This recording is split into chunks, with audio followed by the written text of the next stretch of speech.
서기 2022년 가을날 어느 아침, 주일 어느 아침에 20대 중반의 김모 씨가 혼자 생활하고 있는 도심 한복판의 오피스텔에서 예배 시간이 다 되어가지만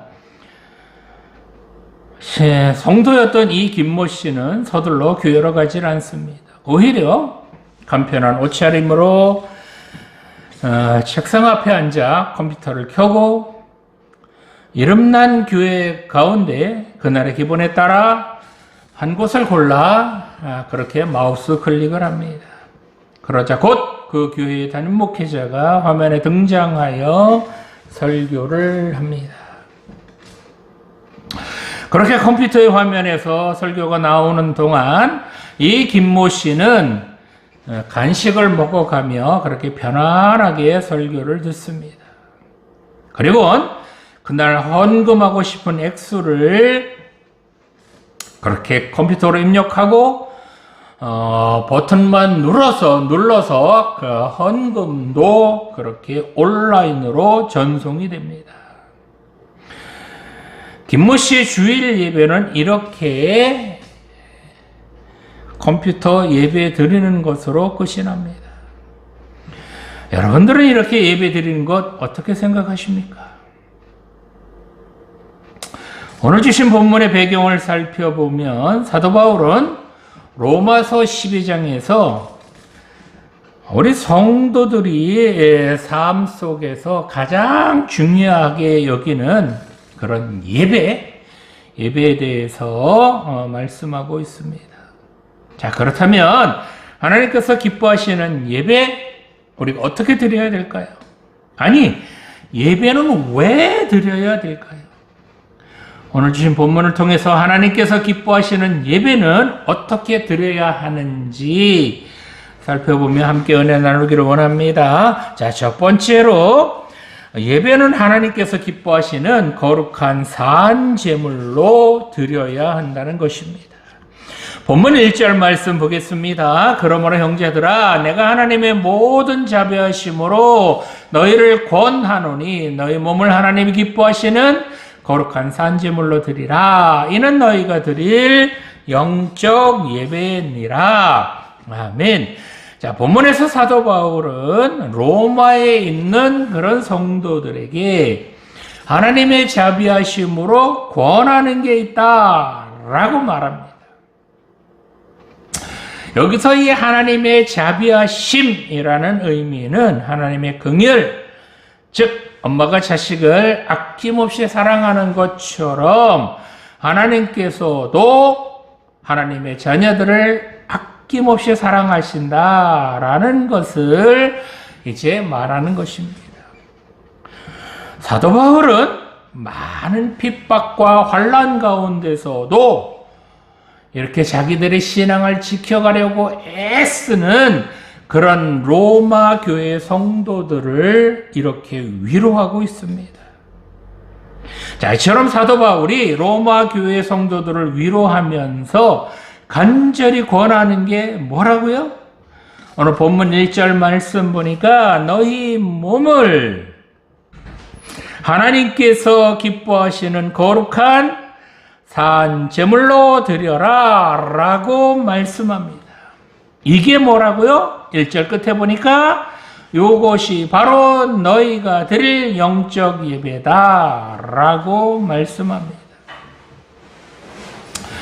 여기 1절에 나오는 이 몸이라는 것은 우리의 육체만을 가리키는 것이 아니라 전 인격체를 말합니다. 즉 단순히 우리의 육체뿐만 아니라 우리의 삶 전체를 하나님께서 기뻐하시는 그런 산제사로 드려라 라는 것입니다. 이처럼 예배 시간만 잠깐 하나님 앞에 나와서 그렇게 예배 드리는 것, 물론 그것도 하나님께서 기뻐하시지만 우리 삶 전체를 예배 시간뿐만 아니라 우리에게 주어진 모든 시간을 통해서 하나님께 그렇게 예배 드리는 마음으로 사는 이것을 하나님께서 기뻐하신다는 것입니다. 자, 그러면 여기서 말씀하시는 요 산제물이 무엇일까요? 우리가 살아있는 채로 그렇게 제물이 되어야 된다라는 그런 말씀일까요? 여기서 말씀하시는 산제물이란 죽은 제물과는 반대되는 개념으로 구약시대에 하나님께 예배 드릴 때는 어떻게 드렸어요? 살아있는 소나 양이나 염소를 잡아 죽여서 그렇게 드리는 제사였습니다. 이건 짐승을 죽여서 제물로 드리는 겁니다. 산제물이란 이렇게 죽여서 예배 드리는 것이 아니라 살아있는 채로 하나님께 제물을 드려라 라는 겁니다. 자, 그렇다면 근본적인 질문으로 돌아가서 우리는 왜 하나님께 예배를 드려야 될까요? 하나님께서는 아담과 하와가 타락하고 난 후에 이 두 사람을 에덴 동산에서 쫓아내셨습니다. 이렇게 타락한 인간은 에덴 동산에서 쫓겨나서 어떻게 살았어요? 죄 가운데 빠져서 그렇게 살아가게 됩니다. 하나님께서는 인간들이 그렇게 죄에 빠져서 허우적대는 그런 모습을 안타깝게 보시어서 그래서 그 인간들의 죄를 용서해 주시는 방법을 인간들에게 제시해 주셨는데 어떻게 해요? 인간들이 죄를 지으면 소나 양이나 염소 또는 비둘기 뭐 이런 것들처럼 이런 짐승들을 대신 잡아 죽여서 하나님께 용서를 구하도록 허락해 주셨습니다. 이 하나님의 방법은 차마 하나님께서 인간들에게 죄를 지었다고 그래서 죽일 수가 없기에 그래서 그 인간들의 죄를 용서해 주시는 그런 방편으로 하나님께서 만들어 주신 하나님의 사랑의 표현이 바로 이 예배였습니다. 아니, 자기 자식인데 죄를 지었다고 어떻게 너 죄 지었으니까 죽어라 라고 그렇게 죄 지었다고 자기 자녀를 이렇게 죽일 수 있나요? 그럴 수는 없을 겁니다. 이게 바로 하나님의 마음이라는 겁니다. 그런데 하나님께서 이렇게 인간들에게 죄를 씻을 수 있는 방법을 허락해 주셨음에도 불구하고 인간들은 짐승만 잡아 죽일 뿐 정작 본인들은 죽지 않는다는 데 문제가 있는 겁니다. 오히려 자기들이 죄를 지어도 자기들이 죽어야 안 죽어요? 하나님께서 안 죽이시고 짐승만 잡아 죽이면 되니까 그래서 죄를 지어도 나는 죽지 않는구나 라는 것을 알게 되니까 어떻게 돼요? 더 죄 가운데 빠지게 되었고 그래서 하나님과 점점 더 멀어지게 되었다는 겁니다. 그래서 오늘 본문에서 사도 바울은 이렇게 죽은 짐승으로 드리는 그런 제사가 아닌 자기 자신을 산 제물로 바치는 그런 예배를 드려라 라고 강하게 말하는 겁니다. 죄는 내가 이빨 쥐어놓고 그래서 짐승들 잡아 죽이는 그런 이제는 그만하고 정작 죄값을 치러야 하는 네 자신을 먼저 죽여라 라는 겁니다. 죄의 삭은 사망이라고 분명히 말씀하셨습니다. 죄를 지으면 누구라도 다 죽는다는 겁니다. 그래서 이렇게 죄를 지었을 때에 하나님께 용서를 구하는 방법, 그 용서를 구해야 그래야 죽지 않고 살 수 있는데 그런데 이렇게 죄를 지었을 때에 그 죄를 용서받는 방법 그 방법이 무엇이라고요? 나 자신을 죽이지 않고 나를 대신해서 짐승만 바치면 된다는 겁니다. 아니, 죄는 내가 지었는데 짐승이 죽는다고 그 짐승이 죄를 용서받나요? 죄는 내가 용서받는 거잖아요. 그렇기 때문에 어떻게 돼요? 비록 내가 지은 죄로 인하여 짐승이 대신 죽지만 그 짐승이 죽는 것처럼 내 자신도 하나님께 그렇게 짐승을 제물로 드릴 때에 내 자신도 같이 죽는다라는 그런 아주 간절한 심정으로 그렇게 예배를 드려야 용서받을 수 있다는 겁니다. 이렇게 살아있는 나를 드릴 때에 반드시 명심해야 되는 것이 있습니다. 바로 거룩한 산제물로 드리라는 겁니다. 이제는 죽은 제물, 그 소나 양이나 염소 잡아 죽이지 말고 죄를 지은 나 자신을 산제물로 드려라 라는 겁니다. 예수님께서 모든 인간의 죄를 지시고 십자가에서 죽으셨기 때문에 이제는 더 이상 구약에서처럼 그렇게 피를 드리는, 즉 짐승을 잡아 죽이는 그런 제사는 이제는 필요 없게 되었습니다. 이처럼 짐승을 잡아 죽이는 그렇게 피를 드리는 그런 제사는 더 이상 드리지 않아도 되는데, 그런데 사도 바울은 본문에서 뭐라 그래요? 거룩한 산제물로 그렇게 드려라 라고 말하고 있습니다. 이렇게 산제물로 그렇게 예배 드려라, 제물 드려라 라는 것은 바로 그 사람을 실제로 죽이는 그런 것이 아니라 죄인인 내가 죽어야 한다는 간절한 마음으로 그렇게 하나님께 예배를 드릴 때에 하나님께서 나를 대신해서 예수님을 죽이시고 나를 다시 살려주시는 시간, 요 시간이 바로 예배 시간이라는 겁니다. 여러분 한번 생각해 보시겠어요? 나라는 인간은 마땅히 죽어야 되잖아요? 왜요? 죄인이기 때문에. 어디 지은 죄가 한둘이겠습니까? 지은 죄가 한둘이겠냐고요. 이처럼 죄로 인하여 마땅히 죽어야 하는 나를 죽이지 않으시고 나를 대신해서 예수님께서 피 흘려 죽으심으로 나를 다시 살려주시는 그 감격을 맛보는 시간이 바로 이 예배 시간이라는 겁니다.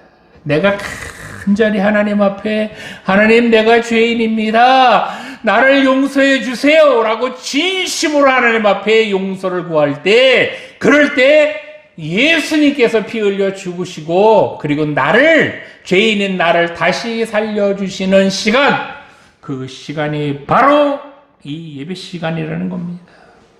그래서 이렇게 하나님께서 죽을 나를 다시 살려주시는 이 감격을 맛보려면 어떻게 해야 된다? 살아있는 나를 하나님께 제사로, 제물로 그렇게 죽이는 심정으로 간절하게 하나님께 드려야 이렇게 하나님의 은혜, 하나님께서 다시 살려주시는 그런 감격을 맛볼 수 있게 된다는 겁니다. 나를 산 제사로 드리지 않으면 예배 시간에 이런 감격 맛볼 수 없다는 겁니다. 오늘 예배 드리시는 성도 여러분은 어떤 예배 드리십니까? 교회 다니는 사람들 중에서도 많은 사람들이요, 죄를 지으면 죽을 것 같고 하나님 나라에 갈 수 없을 것 같아서 그래서 예배 시간에 나오기는 하는데, 정작 이 예배 시간조차도 나 자신을 죽이지는 않습니다. 나 자신을 오늘 말씀대로 거룩한 산제물로 드려야 되는데 그렇게 나 자신을 산제물로 드리지 않는다는 겁니다. 그러니 어떻게 해요? 이 예배 시간에 용서받은 감격도 없고요, 다시 하나님께서 그런 죄인을 살려주시는 이런 은혜도 감사함도 맛볼 수 없다는 겁니다. 이제부터라도 여러분 이런 감격, 이런 감사를 체험하고 싶다면 여러분 자신 하나님 앞에 산 제물로 드리시기 바랍니다. 죄인인 내가 마땅히 죽어야 한다는 그런 간절한 심정으로 하나님 앞에 예배드리시기 바랍니다. 그럴 때 여러분 죽이지 않으시고 여러분을 대신해서 예수님께서 죽으심으로 여러분들 다시 살려주시는 그런 감격을 누리시기 바랍니다. 산 제물로 여러분이 이 예배 시간에 죽어야, 그래야 하나님께서 여러분들 다시 살려주신다는 것, 그래서 정말 기쁨과 감사와 감격을 맛볼 수 있다는 것 여러분 명심하시기 바랍니다. 이제 이런 감격과 은혜를 맛보는 그런 예배, 정말 감격과 감사가 넘치는 그런 예배 드리시는 우리 모두가 되시기를 간절히 소망합니다. 자, 두 번째로 이 예배를 통하여 우리는 변화받아야 한다는 것입니다. 본문 2절 전반부 말씀 보겠습니다. 너희는 이 세대를 본받지 말고 오직 마음을 새롭게 함으로 변화를 받아. 아멘. 자, 사도 바울은 본문 1절에서 우리 몸을 거룩한 산제물로 드려라 라고 강력하게 말하고 있습니다. 이 말씀은 예배 시간뿐만 아니라 우리가 살아가는 생활 속에서도 늘 예배를 드리는 마음으로 살아가라 라고 제가 말씀드렸죠. 근데 이게 쉬워요? 쉽지 않습니다. 솔직하게 말해서 교회에서 예배 드리는 그 시간조차도 거룩하게 우리 예배 잘 못 드리잖아요. 그런데 생활 속에서도 거룩하게 이렇게 구별된 삶을 살아간다는 것, 이거는 거의 불가능해요.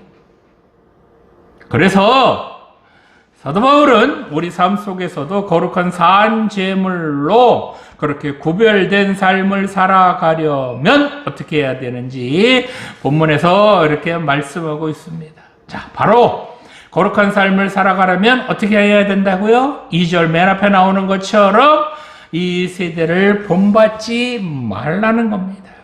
즉, 이 세상의 행태들을 따르거나 모방하지 말며 이 시대의 가치관에 휩쓸리지 말라라는 겁니다. 여러분, 요즘 우리가 본받을 만한 것 있던가요?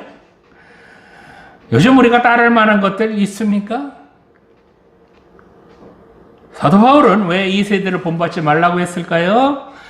이 세상의 모든 것들은 결코 우리의 스승이 될 수 없기 때문입니다.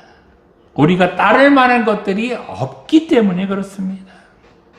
이 세상은 결코 우리를 행복한 길, 영원한 생명의 길로 인도할 수 없기 때문입니다. 우리가 살아가는 요즘 세상의 특징을 한마디로 말한다면 뭐라고 말할 수 있을까요? 바로 악이 넘치는 세상이다 라고 말할 수 있습니다. 이 세상의 악한 모습은 거짓과 탐욕과 술취함과 방탕함과 음란과 정욕과 살인과 폭력과 이기심 등등등으로 나타납니다. 자기 자신의 유익만, 자기 자신의 욕심만 채우면 되고 다른 사람을 배려할 줄은 전혀 모릅니다. 자, 그렇다면 세상이 왜 이렇게 악할까요? 세상이 왜 이렇게 타락했을까요? 왜 이렇게 세상에 자기 욕심들로만 가득할까요? 바로 인간들이 하나님을 두려워하지 않기 때문입니다. 아니, 하나님을 버렸기 때문이고 하나님을 떠났기 때문입니다. 하나님 없는 곳에서는 정의를 기대할 수 없죠. 하나님을 두려워하지 않는 사람들에게 사랑과 자비 이런 거 기대할 수 있을까요? 없을 겁니다. 하나님이 없는 곳에서는 그저 무자비함과 무질서만 판을 치는 겁니다. 이런 세상 속에서 인간들은 너나 할 것 없이 마음껏 죄를 지으며 살아갑니다. 양심의 꺼리낌도 없이 그렇게 죄 위에 죄를 더하며 살아갑니다. 하나님께서는 이처럼 죄 가운데 사는 인간들 불쌍히 보시어서 그래서 그들의 죄를 용서해 주시려고 뭘 드리라고요? 예배 드려라 라고 그렇게 정말 하나님께서 은혜를 내려주셨는데 이 예배마저도 온전히 드리든가요? 하나님의 은혜로 이렇게 예배를 마련해 주셨어요. 그죠? 그래서 우리가 용서받을 수 있는 기회를 주셨는데 이 예배마저도 엉망진창으로 드립니다. 인간 최초의 살인도요, 이 예배 때문에 일어났습니다. 가인이 하나님께 예배 드렸고요. 동생 아벨도 하나님께 예배를 드렸습니다. 그런데 하나님께서 누구의 제물만 받으셨죠? 바로 아벨의 제물만 받고 가인의 제물은 받지 않으셨습니다. 자, 가인과 아벨이 드린 그 제물의 차이가 뭐죠? 두 사람이 그렇게 하나님께 예배 드리는 그 모습에서 어떤 차이를 발견할 수 있을까요? 바로 자신을 드렸느냐? 라는 차이가 있다는 겁니다. 동생인 아벨은 제물을 드리면서 제물뿐만 아니라 자기 자신까지도 드립니다. 그런데 형인 가인은 제물만 드렸을 뿐 자기 자신을 드렸다라는 이야기는요, 눈 씻고 봐도 없습니다. 자, 가인은 이렇게 자기 제물을 받지 않은 그 하나님께 따지고 대듭니다. 그러자 하나님께서 뭐라 그러시죠? 창세기 4장 7절을 보면 네가 선을 행하면 어찌 낫을 들지 못하겠느냐? 선을 행하지 아니하면 죄가 문에 엎드려 있느니라 라고 말씀하십니다.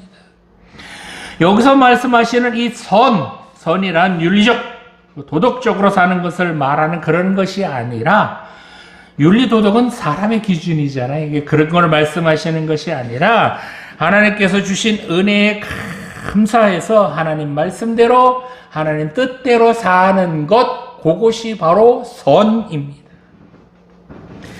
자, 그러면 언제 하나님께서 주신 이 은혜를 가장 감사할 수 있을까요? 언제? 뭘 할 때요?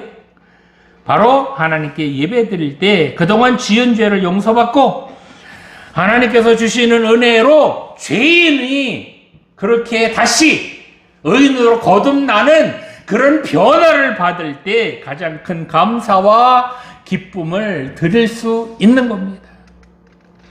그런데 가인은 하나님께 예배 드릴 때 이런 은혜, 감사, 감격, 변화 이런 것을 느끼지 못했다는 겁니다. 왜 그랬을까요? 가인은 하나님께 예배 드리면서 그저 제물만 드렸을 뿐 자기 자신은 드리지 않았기 때문입니다. 다시 말하면 자기를 죽이는 그런 산 제물로 드리는 그런 예배를 드리지 않았기 때문이라는 겁니다. 자기를 죽이는 그런 예배 드리지 않으니까 다시 하나님께서 살려주시는 감격, 은혜, 기쁨, 변화 이런 것들을 당연히 누리지 못했다는 겁니다. 그렇습니다. 예배 시간은 바로 죄로 인하여 죽을 인생을 하나님의 은혜로 다시 살려주시는 시간, 그 시간이 바로 예배 시간입니다. 가인은 하나님께 정말 자신을 죽이는 그런 예배를 온전히 드렸다면 가인이 이렇게 엉망으로 살았을까요? 가인이 이렇게 예배를 정성껏 정말 엉망으로 드리게 되니까 그의 삶조차도 엉망이 되었고 나중에는 어떻게 해요? 동생을 죽이는 살인자까지 되었다는 겁니다. 그래서 우리 모두는 지금도 살아계신 하나님 앞에 올바로 자기 자신을 산 제물로 드리는 이런 예배를 드리지 않으면 안 된다는 겁니다. 그래서 우리는 이 죄악이 가득한 이 세대를 본받지 말고 마음을 새롭게 함으로 변화를 받아야 한다는 겁니다.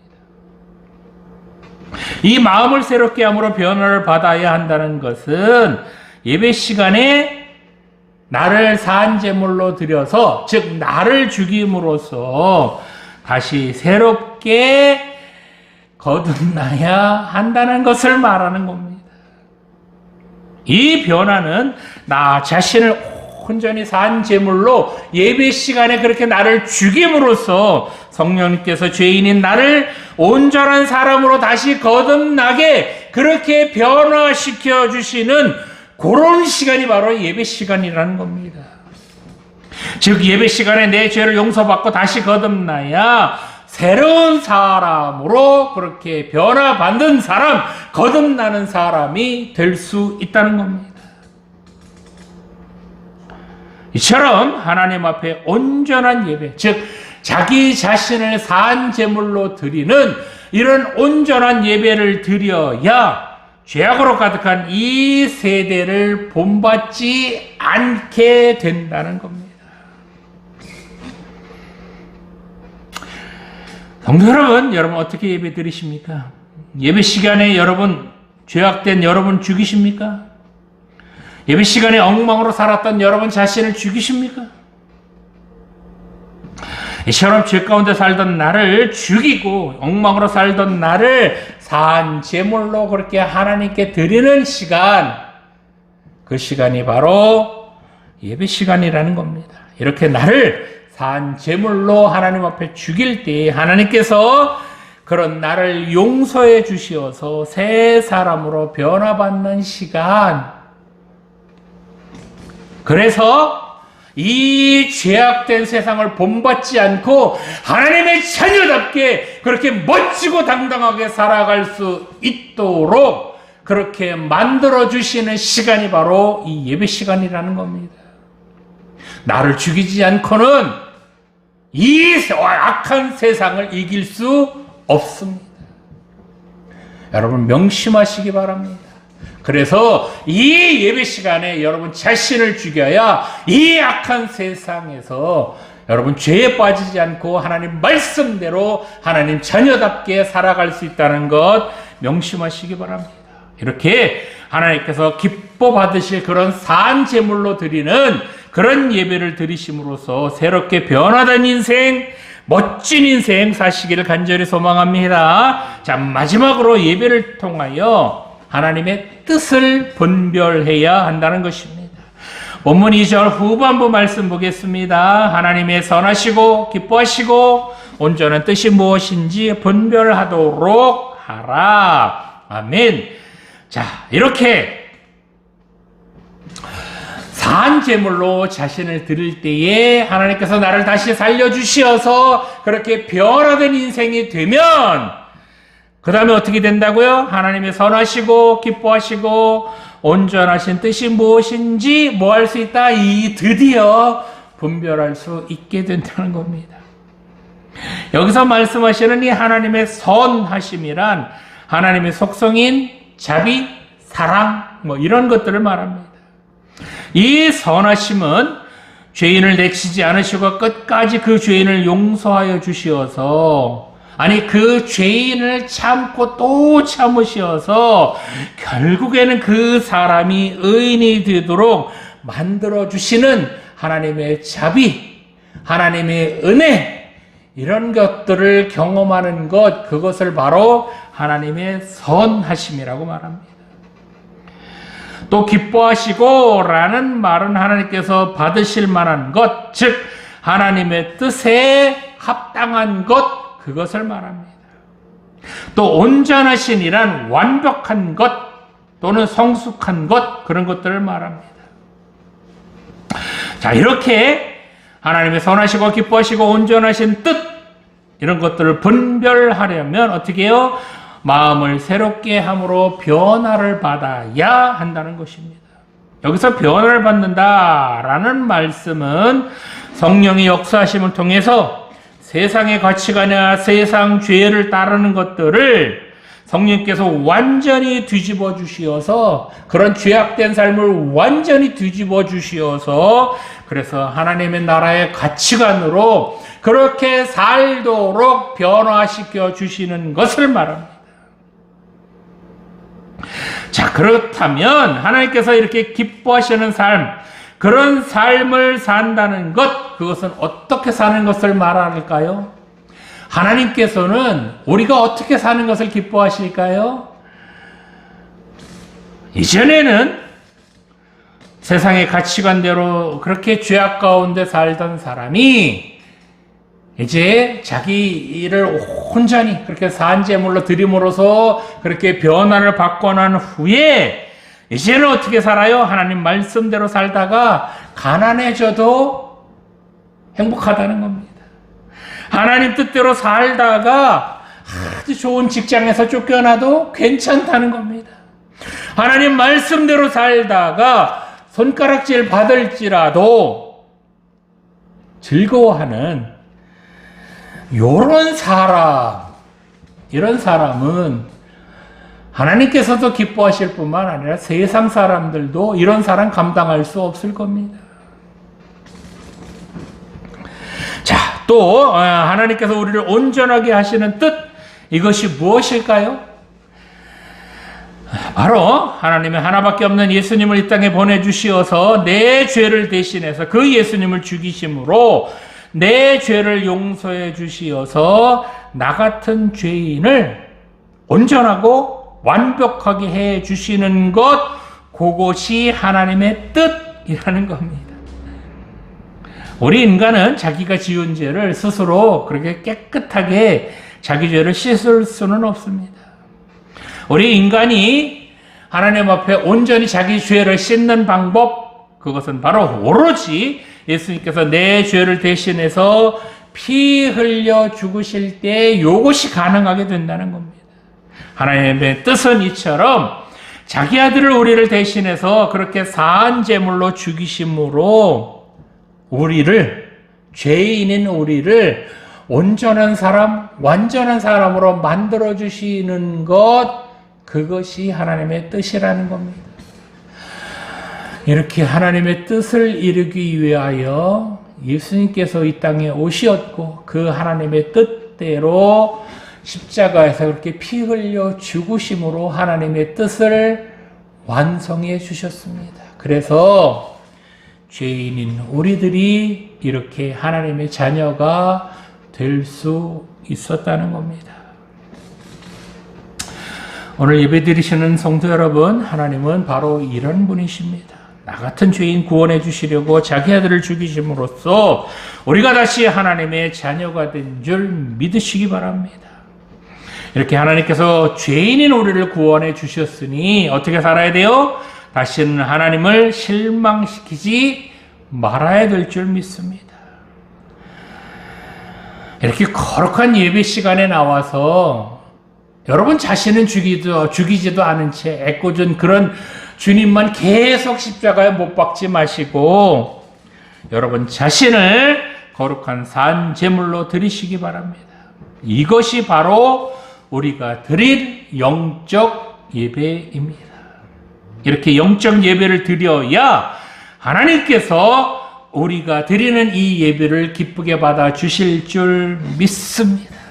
이렇게 영적인 예배를 드려야 죄로 인하여 죽을 우리를 다시 살려주시는 하나님의 은혜와 그런 감격과 감사를 맛볼 수 있다는 겁니다.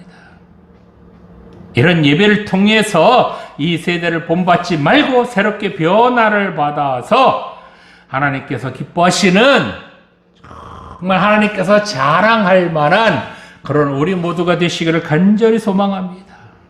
여러분 명심하시기 바랍니다. 예배에 성공해야 여러분 인생도 성공한다는 것 절대로 잊지 마시기 바랍니다. 여러분 정말 정말 실패하지 않는 그런 인생 살고 싶다면 예배 온전히 드리시기 바랍니다. 우리 모두 하나님께서 기뻐 받으실 그런 온전한 예배를 드림으로써 정말 죄인이 새롭게 변화를 받아서 하나님 자녀답게 그렇게 멋지게 이 세상 살아가는 우리 모두가 되시기를 간절히 소망합니다. 기도드리시겠습니다. 지금도 살아계신 하나님 아버지, 예배 시간에 나 자신을 산제물로 드리는 그런 예배 드리게 하여 주시옵소서. 나를 죽이는 이런 산제물로 예배를 드릴 때 예수님께서 나 대신 죽으시고 나를 다시 살려주시는 줄 믿습니다. 이런 감격과 은혜를 체험하는 그런 귀한 예배 드리게 하여 주시옵소서. 예배 시간을 통하여 나 자신이 정말 죄인이었던 나 자신이 하나님의 자녀로 변화받는 그런 귀한 은혜 시간 되게 하여 주시옵소서. 언제 어디서 예배를 드릴지라도 하나님께서 기뻐 받으실 만한 그런 예배 드리게 하여 주시옵소서. 뿐만 아니라 우리가 살아가는 이 삶 속에서도 늘 예배를 드리는 그런 마음으로 살아가게 하여 주시옵소서. 그래서 이 예배를 통하여 늘 하나님을 만나는 감격과 기쁨을 맛보게 하여 주시옵소서. 감사드리며 예수님 이름으로 기도드립니다. 아멘.